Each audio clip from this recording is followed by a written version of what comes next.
Hi there. I'm Katie Kissel, and I'm running to become the next representative of District 5 on Atlanta City Council.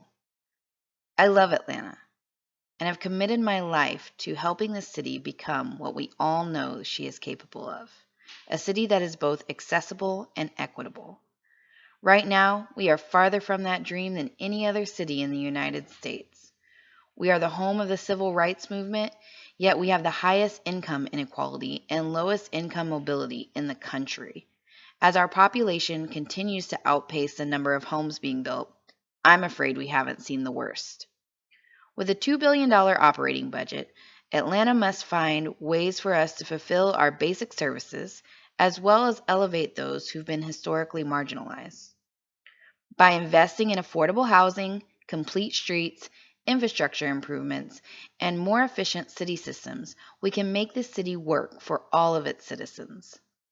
But you've heard this all before, right? Politicians are really great about listing stats, but that doesn't always translate to action after the election is over, and it's time to get to work. The thing is, I'm not a politician.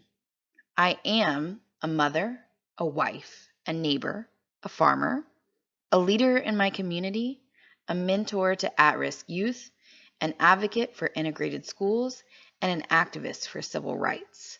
I don't do these things because I'm running for office. This is who I am. I believe if you truly want to work towards progressive and possible solutions, you must be someone who says what they mean and is willing to lead by example. Authenticity cannot be manufactured. My name is Katie Kissel, and I'm humbly asking for your support for District 5, Atlanta City Council. Let us build Atlanta together. Thank you. Hey, see the lady put it to her.